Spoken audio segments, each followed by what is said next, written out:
బంగ్లాదేశ్లో మరోసారి ఉద్రిక్త పరిస్థితులు చోటు చేసుకునే అవకాశం కనిపిస్తుంది.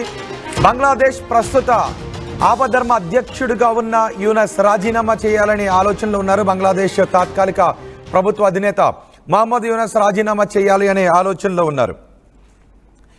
మహమ్మద్ యూనస్ షేక్ హసీనా పదవీచ్యుతురాలైన తర్వాత ఆమె ప్రస్తుతం భారతదేశానికి వచ్చి ఇక్కడ తలదాచుకుంటూ ఉన్నారు. ఆ సమయంలో మహమ్మద్ యూనస్ బంగ్లాదేశ్ ప్రభుత్వ పగ్గాలు చేపట్టారు. ఆయనే అధ్యక్షుడిగా కొనసాగుతున్నారు, తాత్కాలిక అధ్యక్షుడిగా. డిసెంబర్ 2025 డిసెంబర్లో ఎన్నికలు నిర్వహించి అక్కడ ప్రజాపాలనను పునరుద్ధరించాలి అని అనుకుంటూ ఉన్నారు. కానీ యూనస్ మాత్రం 2026 వరకు ఎన్నికలని వాయిదా వేయాలి అని అనుకుంటూ ఉన్నారు. ఈ నేపథ్యంలో బంగ్లాదేశ్లో ఉన్న వివిధ రాజకీయ పార్టీలకు యూనస్కు మధ్య విభేదాలు తలెత్తుతున్నాయి. అంతేకాదు ఆర్మీ చీఫ్ జనరల్ వకార్కి యూనస్కి మధ్య కూడా విభేదాలు తలెత్తుతున్నాయి. దీంతో యూనస్ ఇప్పుడు రాజీనామా చేయాలి అనే ఆలోచనలో ఉన్నట్టుగా తెలుస్తోంది. బంగ్లాదేశ్ రాజకీయాల్లో యూనస్ రాజీనామా వార్త సంచలనంగా మారింది. బంగ్లాదేశ్లోని అన్ని రాజకీయ పార్టీల మధ్య సఖ్యత లేదు అంటూ ప్రచారం జరుగుతోంది. కొద్ది రోజులుగా యూనస్ ఆర్మీ చీఫ్ వకార్ మధ్య కోల్డ్ వార్ నడుస్తోంది. నిజానికి మామూలుగా డిసెంబర్ 2025 లోపు, ఈ ఏడాది డిసెంబర్ లోపు అక్కడ ఎన్నికలు నిర్వహించాలి. కానీ కొన్ని సంస్కరణలు పూర్తయ్యేంత వరకు ఎన్నికలు వద్దు అని యూనస్ అంటూ ఉన్నాడు. యూనస్ కొన్ని కార్యక్రమాలను మేరేసుకున్నాడు. ఇటీవలి కాలంలో యూనస్ కొన్ని భారత వ్యతిరేక మాటలు కూడా మాట్లాడుతున్నాడు. ఈశాన్య రాష్ట్రాల ఆక్రమణ గురించి కూడా యూనస్ కొన్ని మాటలు మాట్లాడుతూ ఉన్నాడు. నిజానికి ఒక నోబెల్ శాంతి బహుమతి గ్రహీతగా మాట్లాడడం లేదు యూనస్. ఒక మత పిచ్చి పట్టినటువంటి వ్యక్తిలాగా యూనస్ మాట్లాడుతూ ఉన్నాడు. అందుకే భారత భూభాగాన్ని ఆక్రమించుకునే విషయం గురించి కూడా కొన్ని వ్యాఖ్యలు చేసి అబాస్ పాలయ్యాడు ఈ యూనస్. ఇప్పుడు యూనస్ రాజీనామా చేస్తాడు అంటూ పెద్ద ఎత్తున ప్రచారం జరుగుతోంది. గత ఏడాది ఆగస్టులో షేక్ హసీనా ప్రభుత్వం కూలిపోయింది. దాదాపు ఏడాది కావస్తున్న ఎన్నికలు నిర్వహించుకోవడంలో వెనుకబడి ఉండటంతో విమర్శలు వ్యక్తమవుతున్నాయి. అయితే 2026 వరకు ఎన్నికలు నిర్వహించకూడదు అని యూనస్ అనుకుంటూ ఉన్నాడు. అంతేకాదు యూనస్ తీసుకుంటున్నటువంటి కొన్ని చర్యలను ఆర్మీ చీఫ్ జనరల్ వకార్ వ్యతిరేకిస్తూ ఉన్నాడు. మయన్మార్లో రాఖైన్ రాష్ట్రానికి ఒక కారిడార్ని నిర్మించాలి అని అనుకుంటూ ఉన్నాడు యూనస్. అక్కడ సహాయాన్ని అందించడానికి దానికి యుఎన్ కూడా మద్దతు తెలుపుతుంది. కానీ దీన్ని మాత్రం ఆ మయన్మార్లో ఆ కారిడార్ని నిర్మించడాన్ని ఆర్మీ చీఫ్ జనరల్ వకార్ వ్యతిరేకిస్తూ ఉన్నాడు. అంతేకాదు కొన్ని చర్యలు, కొంతమంది ఖైదీలను విడుదల చేసే విషయంపై కూడా యూనస్ తీసుకున్న చర్యలకు సైన్యాధిపతి అభ్యంతరాలను వ్యక్తం చేస్తున్నాడు. యూనస్ ప్రభుత్వం హెఫాజత్ ఈ ఇస్లాం వంటి ఇస్లామిక్ సంస్థల నేతలను విడుదల చేశాడు. అలాగే బంగ్లాదేశ్ రైఫిల్స్ బీడీఆర్ తిరుగుబాటు కేసులో నిందితులను కూడా విడుదల చేయటువంటి అంశాలపై నిర్ణయాలు తీసుకున్నాడు. ఈ నిర్ణయాలను సైన్యాధిపతి ఆర్మీ చీఫ్ జనరల్ వకార్ వ్యతిరేకిస్తూ వస్తూ ఉన్నాడు. అంతేకాదు ఈ కారిడార్ ఏర్పాటును కూడా వ్యతిరేకిస్తూ వస్తూ ఉన్నాడు. అక్కడ వెంటనే ఎన్నికలు నిర్వహించాలి అంటూ బంగ్లాదేశ్లో అన్ని పార్టీలు యూనస్పై ఒత్తిడి తీసుకొస్తూ ఉన్నాయి. కానీ యూనస్ అనుకుంటూ ఉన్నాడు తను అనుకున్నటువంటి కార్యక్రమాలు జరిగేంత వరకు ఈ ఎన్నికలను వాయిదా వేయాలని అనుకుంటూ ఉన్నాడు. కానీ అక్కడ ప్రభుత్వాలు, ఇటు ఆర్మీ చీఫ్ జనరల్ వకార్ వ్యతిరేకిస్తూ ఉండటంతో యూనస్ ఇప్పుడు రాజీనామా చేయక తప్పని పరిస్థితులు వచ్చే విధంగా ఉన్నాయి. యూనస్ రాజీనామా చేస్తాడంటూ ప్రచారం జరుగుతోంది. కొన్ని పార్టీల అధ్యక్షులు కూడా ఈ విషయాన్ని ధృవీకరిస్తూ ఉన్నారు. దీంతో బంగ్లాదేశ్లో మరో సంక్షోభం దిశగా వెళ్ళే అవకాశం ఉంటుంది. ఇప్పటికే యూనస్ భారత వ్యతిరేక నిర్ణయాలను అక్కడ అమలు పరుస్తున్నాడు. భారత్ పాకిస్తాన్ మధ్య ఉద్రిక్త వాతావరణం నెలకొన్న సమయంలో ఈ యూనస్ పాకిస్తాన్కి వంతపాడాడు.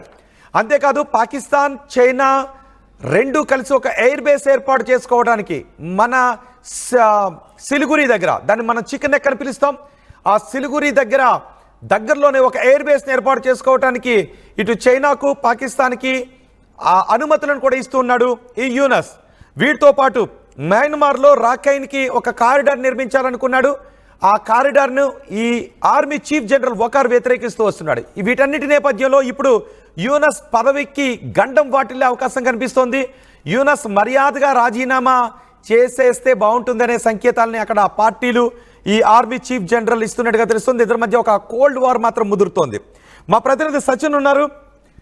బంగ్లాదేశ్లో ఉన్న రాజకీయ పరిస్థితులు, పరిణామాలపై పూర్తి సమాచారం అందించడానికి. సచిన్, యూనస్ రాజీనామా చేసే అవకాశాలే కనిపిస్తున్నాయా? నిర్మోహమాటంగా చెప్పుకోవాలి ఇక్కడ రోహిత్. ఎందుకంటే కనుక ఇక్కడ బంగ్లాదేశ్ తాత్కాలిక ప్రభుత్వాధినేతగా బిల్డప్ ఇస్తున్న ఈ వ్యక్తి మహమ్మద్ యూనస్కి సంబంధించి ప్రస్తుతం ప్రెషర్ బిల్డప్ అవుతోంది. కానీ ఇక్కడ ఆయన కొన్ని కుతంత్రాలు పనే అవకాశం ఉందంటూ కూడా చర్చ జరుగుతోంది. మరి ముఖ్యంగా పాయింట్ టు పాయింట్ చెప్పే ప్రయత్నం చేశాను. ఇక్కడ ఆర్మీ చీఫ్కి అలాగే ప్రభుత్వం ప్రెసిడెంట్ ఉన్న తాత్కాలిక ప్రభుత్వానికి మధ్య పొసగడం లేదు. ఎందుకంటే ఇటు ప్రభుత్వం తీసుకుంటున్న చర్యలు దేశ సార్వభౌమాధికారానికి సంబంధించి దేశ సౌవర్ణికి ఇబ్బందికరంగా మారుతోంది. మరి ముఖ్యంగా క్యారిడార్ అంశానికి మాట్లాడుకున్న సందర్భంలో బ్లడీ క్యారిడార్ అంటూ అక్కడ ఆర్మీకి సంబంధించిన ఆర్మీ అధినేత ఆగ్రహాన్ని వ్యక్తం చేశాడంటే ఆ పరిస్థితి తీవ్రతను మనకు అర్థం పడుతోంది. దాంతోపాటు ప్రభుత్వం తీసుకుంటున్న చర్యలకు మరి ముఖ్యంగా అక్కడ నేషనల్ సెక్యూరిటీ అడ్వైజర్ని కూడా కాస్త ఆ వ్యక్తి పట్ల కావచ్చు, లేకపోతే వాళ్ళ వ్యవహారం పట్ల కావచ్చు అసహనం వ్యక్తం చేశారంటే అర్థం చేసుకోవచ్చు. ఇక్కడ డిసెంబర్లోగా ఎన్నికలు నిర్వహించాలంటూ ప్రజలు బిల్డప్ చేయడం జరుగుతోంది ఆర్మీ. ఎందుకంటే కనుక అక్కడ ప్రభుత్వానికి సంబంధించి ప్రస్తుతం సరిగ్గా లేదు. ముందుగా ఇంకొక మాట ఏంటంటే కనుక ఇక్కడ నేషనల్ సెక్యూరిటీ అడ్వైజర్ కావచ్చు, లేకపోతే అక్కడ తాత్కాలిక ప్రభుత్వంలో ఉన్నారు వీళ్ళంతా కూడా. కాబట్టి అక్కడ తాత్కాలిక ప్రభుత్వం ఉంది కాబట్టి నేషనల్ సెక్యూరిటీ అడ్వైజర్ని కూడా మహమ్మద్ యూనస్ అక్కడ ఏర్పాటు చేయడం జరిగింది.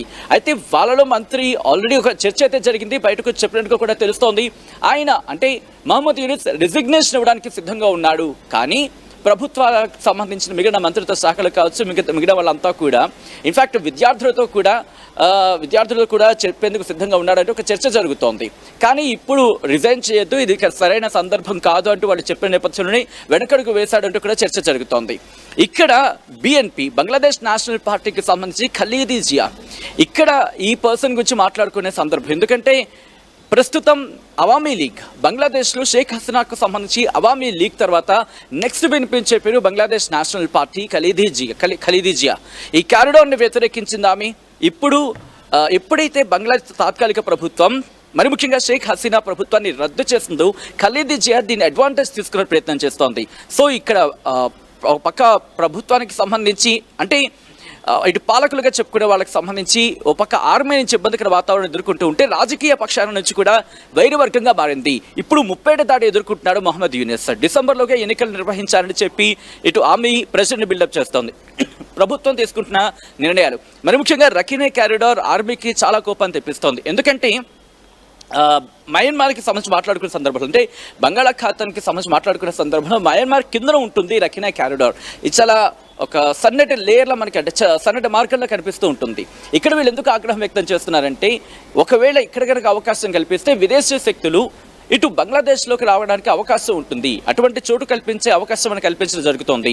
దాంతోపాటు ప్రభుత్వం తీసుకుంటున్న నిర్ణయాలు కావచ్చు, లేకపోతే 2024లో ఏదో ఒక మంచి చేయడానికి వస్తారు అనుకునే వ్యక్తి ఏమీ చేయలేని పరిస్థితి ఇప్పుడు అక్కడ నెలకొంది. అటువంటి సందర్భంలో ఈ నిర్ణయాలు మరి ముఖ్యంగా విదేశీ శక్తులు, అందులోనూ అమెరికా జోక్యం అక్కడ నచ్చడం లేదు. అమెరికా జోక్యం ప్రస్తుతం వాళ్ళకి నచ్చడం లేదు బంగ్లాదేశ్కి సంబంధించిన అక్కడ ఆర్మీ చీఫ్కి. సో ఈ నేపథ్యంలోని వకారుజ్జమాన్ ఏమంటున్నారంటే కనుక ఏం చేసినా సరే మీరు డిసెంబర్లో ఎన్నికలు నిర్వహించాల్సిందంటూ చెప్పుకొస్తున్నారు. కానీ ఇక్కడ ఇంకొక కుతంత్రానికి తెరలేపే ప్రయత్నం జరుగుతోంది అనే చర్చ జరుగుతోంది. మరి ముఖ్యంగా బంగ్లాదేశ్కి సంబంధించిన కొన్ని నేషనల్ ప్లాట్ఫామ్స్ కావచ్చు, లేకపోతే కొన్ని ప్లాట్ఫామ్స్ కావచ్చు ఏం చెప్తున్నాయంటే ఇక్కడ 1971-72 సబ్జెక్టు కరెక్షన్ ఆ సందర్భంలో ఒక అంశం తెర మీదకి వచ్చింది, ఒక చర్చ జరిగింది. అటువంటి ప్రయత్నాలు జరిగే అవకాశం ఉంది. అంటే ఆర్మీకి సంబంధించి ఆర్మీ మీదే ప్రజల్లో వ్యతిరేకత తెప్పించి ఈ ఆర్మీ చీఫ్నే పక్కన పెట్టించే ప్రయత్నాలకి ఇప్పుడు మహమ్మద్ యూనస్ తెరలేపే అవకాశం ఉంది అంటూ కూడా చర్చ జరుగుతోంది. అంటే ఇది జూలై కల్లా జరిగే అవకాశం ఉంటుంది. ఒకవేళ అదే జరిగితే కనుక ఇప్పుడు వకారుజ్జమాన్ అనే వ్యక్తి సైడ్ ట్రాక్ అయిపోతాడు, ఆర్మీ నుంచి పక్కకి తప్పించే పరిస్థితి ఉంటుంది. కానీ ఇప్పుడు ఈ వకారుజ్జమాన్ వల్లే బంగ్లాదేశ్లో అంటే ఒక ఆర్మీ దేశాన్ని కాపాడగలిగితే ఎలా ఉంటుందో బెస్ట్ ఎగ్జాంపుల్ బంగ్లాదేశ్ చూపించే ప్రయత్నం చేస్తూ ఉంటే ఒక ఆర్మీ దేశాన్ని ఎలా శుభ్రంగా పూర్తిగా దిగదీడ్చేలా అంటే పాకిస్తాన్కి సంబంధించి చెప్పుకునే ప్రయత్నం ఇక్కడ పూర్తిగా దివాలా తీసేలా ఎలా చేయగలదు అనేది పాకిస్తాన్ చెప్తుంది. కమింగ్ బ్యాక్ టు బంగ్లాదేశ్, ఇక్కడ మాట్లాడుకునే సందర్భంలో ఇటువంటి అంటే ఇరకాటులో పెట్టే ప్రయత్నం చేస్తున్నాడు. బంగ్లాదేశ్కి సంబంధించి తాత్కాలిక ప్రభుత్వాధినేతగా ఉన్న మహమ్మద్ యూనస్ ప్రతి క్రియలోనూ వేలు పెట్టే ప్రయత్నం. అంటే ఇది బంగ్లాదేశ్కి సంబంధించి బంగ్లాదేశ్ హితవు కాదు, బంగ్లాదేశ్కి సహేతుకంగా కాకుండా బంగ్లాదేశ్ ప్రజల సార్వభౌమాధికారానికి బంగ్లాదేశ్ ప్రజలకు సంబంధించి మేలు కాకుండా కీడు చేసేలా ఉన్న నిర్ణయాలకు సంబంధించి ఖండించడం జరుగుతోంది.